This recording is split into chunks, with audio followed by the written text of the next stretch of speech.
Many years ago, I came across a few lines in a book that I connected with. They were, "It's easy to judge, but you never know another person's heart, what gives them strength and what breaks them down. I have learned to listen more and speak less. The result has been eye-opening conversations and inspirational moments that I have shared with you right here."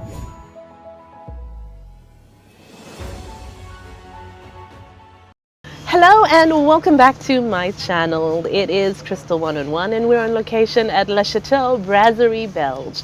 Today on the show I have someone I've known for a very, very long time. One of the most beautiful voices on radio. You've probably heard her voice in so many different radio adverts over time, different kinds of adverts. And at the moment she is the Deputy Station Manager at Next Radio and the host of the V-Room as well, Yvonne Koreta. Crystal. Yes. How are you? I'm good. How are you?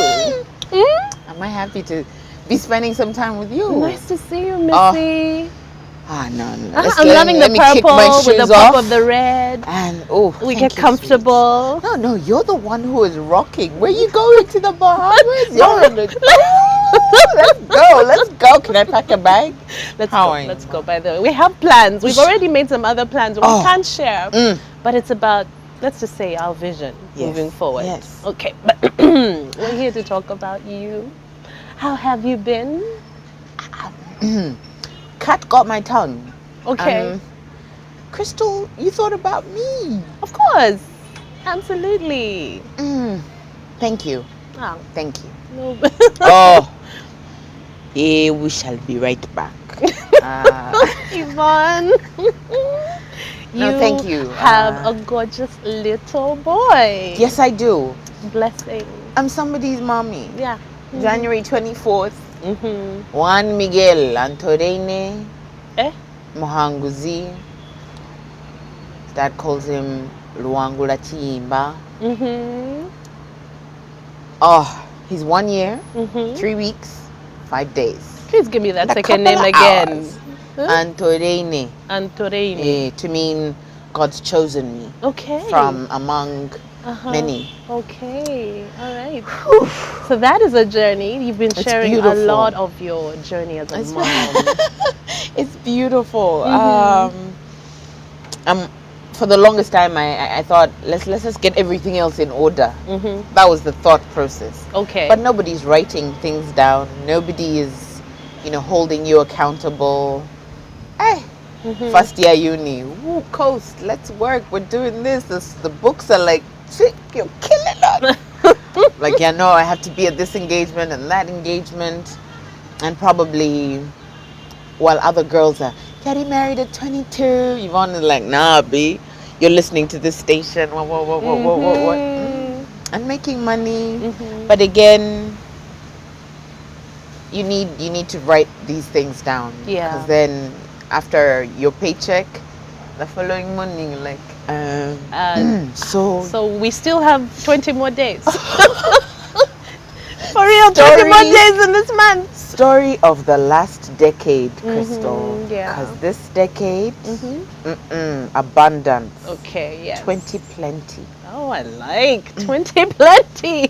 Claiming that now. Claiming it. Call it. It will manifest. Yeah. How are you? How you been? I've been good. Okay. I've been good. So tell me, where were you born? Let's start right at the beginning. All right. So, I was born in Jomo Kenyatta Hospital. Okay. In 1983. A cold Tuesday night. Hospital is packed. Mom has made the grueling trip from Jamhuri Estate. Dad has given her a push through the bus ride. And there's no bed in the hospital. Okay. My mom's on the floor. But somehow, God has all these people around her. There's a nurse that keeps checking in. She's like, Yani, mommy, you're ready. It's like, no, I can't have the baby. I'm like, don't worry about it. We're with you.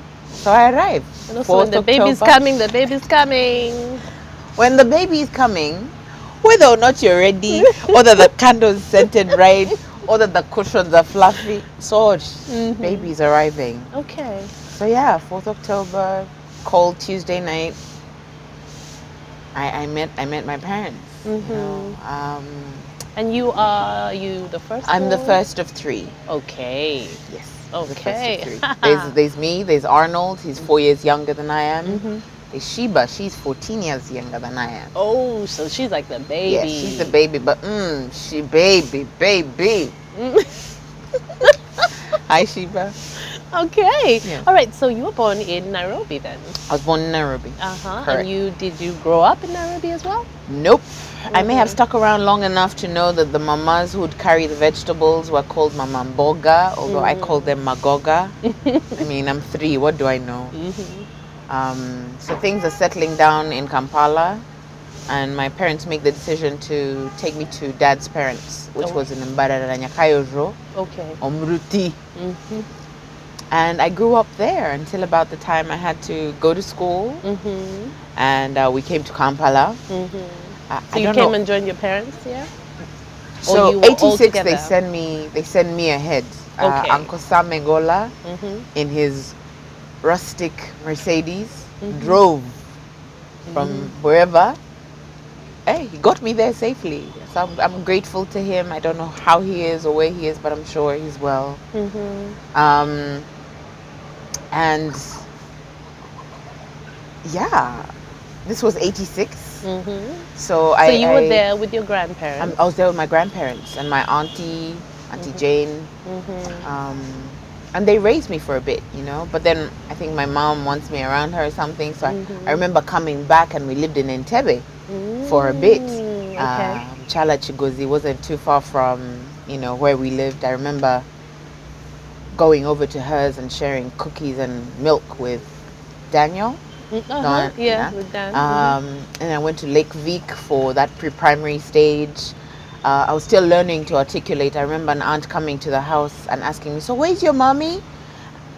And I meant to communicate that she had taken that road and gone into town. But my pre-primary going self said, "Mommy passed away." And that was her reaction. She's like, "No, I'm sorry." I'm like, no, she's fine. She just... And I'm grateful to God that I still have mommy today. Fine. So pre-primary, Lake Vic, Entebbe. And then P1. They had a class there before P1. Anyway, I did that as well. Mr. Sech Toleko, Mr. Lawrence Muchiwi.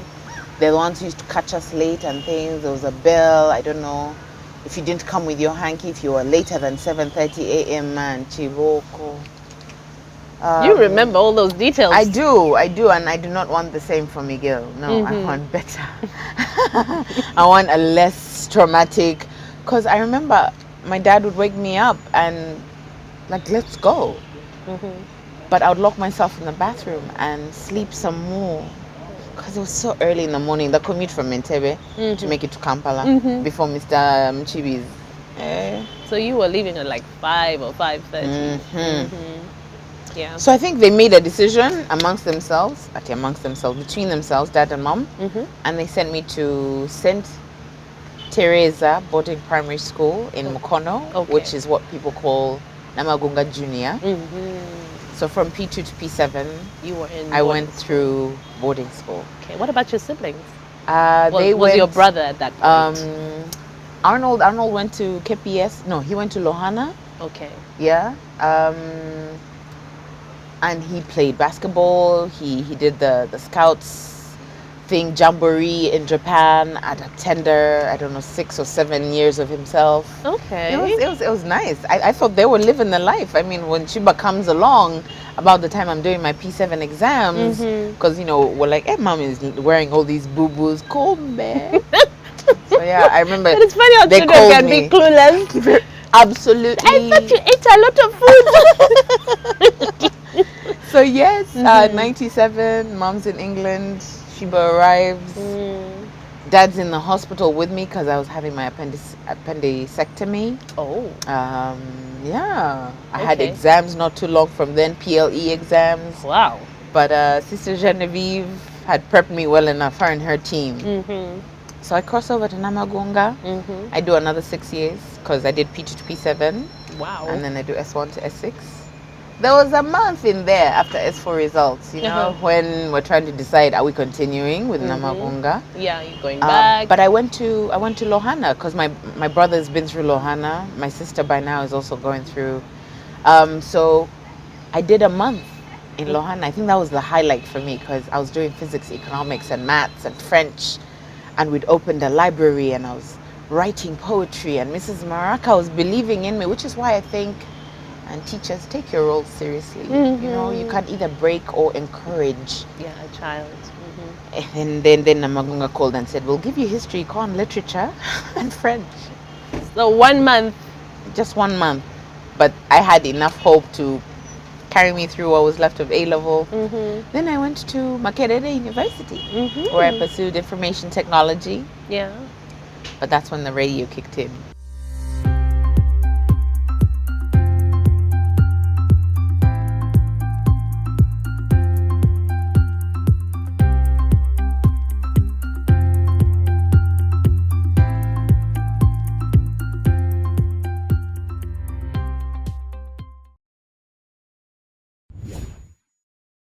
Yeah. Now I have to take you back. P2 Yes. in boarding school. Yes.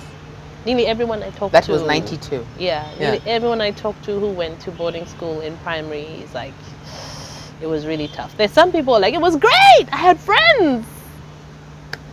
For you? No. So it's Mkono. It rains 90 days out of the month. Okay. All right. We're woken up earlier than we want to be woken up, and because it's mass exodus of people from the dormitories to the showers to the dining hall where you have to fend for yourself, see, to the assembly point, and if you're late, they beat the life out. So there was a lot of exodus to the classes, and there you have to focus, and exodus from the classes back into the playfield if there was time. No. The teacher ratio was 40 students to 1, and that's streams broken down. So it was beautiful. I mean, I'm grateful, don't get me wrong. I speak as well as I do because, well, Sister Genevieve made sure if you're not rounding your words off right, so no, just to escape the beating, Yvonne, pronounce your words right. Yes, ma'am. Okay. And you won't get a beating. Oratory opportunities at assembly. It was good. Anyway, it was different. I mean, my parents had each other. Yeah. But they were dealing with a lot. Dad's in the military, mom's moving with him. At the time, that was the best decision. Yeah, for you. To give some kind of stability. Exactly. And it did wonderfully. I like how I look around when we go to all these meetings and the Giza girls are all about. I'm like, I'm also from Namagunga.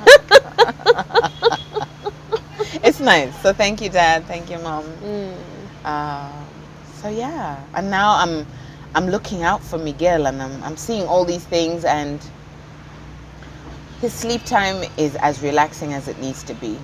I want for his day moments to also be as relaxing. I understand that life presents all these challenges. That's okay. Just go into them clear-headed, okay, this happens, but we're not going to lose it, okay? Yeah. So, I want to see So there was Miguel. a lot of structure. Oh, yes. Discipline. Oh, discipline. yes. Oh, and yes. beatings. But you see, the problem with that is if you're not breaking it down for me, I'll do it because I have to do it.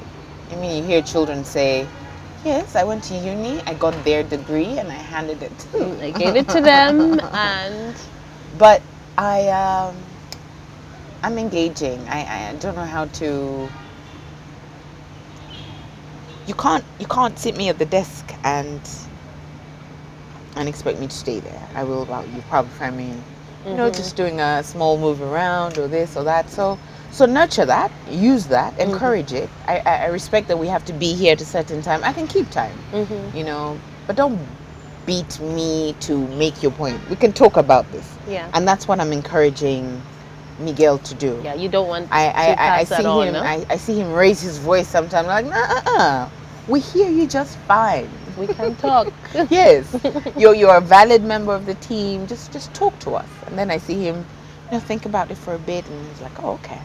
I'm like, yes. And then he calms So down. I like that I'm hands on about it, and Okay. I'm grateful for this opportunity. Somebody's mommy. You're someone's mommy. Yes. So you said the 1 month that you were in Lohana is when you I, started. I was in Green Hill. Sorry, Yes, Green Hills, yes. Green Hills. Arnold and Shibalans went through Yeah. Lohana. It's But you okay. said that's when you started poetry and you started like looking for something. That wasn't happening even when you were in Namagunga. You went in the clubs and things. And I did not go to the club until I was 19 years old, and I had left Namagunga. okay, no, I mean like, oh, no. I mean like the interact clubs, drama clubs, or any of that. All those were there, But you want. but there was a hierarchy. I mean, I was in a Catholic school. Okay. So the Catholic sisters looked out for the other Catholic. I'm from at the time, a Protestant household, and so no. Even when we're campaigning for whether it's head prefect, you're Protestant. Don't come here and think you're going to now lead the house. No. For real. So I settled for Minister of Sleep. Yeah, shout out. I would make the rounds, like a warden, walk around the block. People are making, I'm like, really? This is how you're going to. It may have been there, but it wasn't encouraged like it was when I was under Mrs. Maraca's tutelage. So you really saw a distinct difference. My mind was opened up that 1 month. What? So when I'm brought back into this, you're going to do what we tell you to do. When I'm like, oh, okay, it's all right. How much time of my life are you going to take? 2 years. That's all right. It's 2 years. Like, I remember distinctly counting down through my primary to my secondary. I'm like, it's okay. I'm going to be going home soon. Wow. I don't want that for me. I want him to look forward to go to learn and look forward to come back home to see mama because we're going to be together. Yeah. I understand the need for structure and family, to look out for your people. But if I got the opportunity to travel, to study, I'm taking him with me. Shout out, I know you love him, but he's going with me. So that's the experience. We're going to do it together. If we're having fish sticks for supper, hang in there, Miguel. It's going to get better. But we're doing it together. So I want him to see what it means to show up every day, to be present. Yo. Okay, I get it. Oh man. No, it's fine. It's totally fine. I get it. Ooh. It's fine. I mean, in many ways, it felt like you were abandoned. I mean, I know you, and the thing is, it doesn't take away from the fact that you understand where your parents are coming it had from. to happen that way. You understand what the world was like then, but your feelings are still valid, Yeah. And I carry the skills or lessons learned with me today. You know how you're around friends and they're telling you, oh, if I was stranded at 3 a.m, I can call. I'm grateful I can call dad and mom. I don't know if I can rely on the people I know. I'm sure I could, I don't know if it's me I don't trust. You don't know how to ask for to the help. release my weight on their shoulders type thing. I'm like, they shouldn't have to bear that burden, Yeah. Oh, it'd be nice to put that down for me. I get it. I get it. Woo!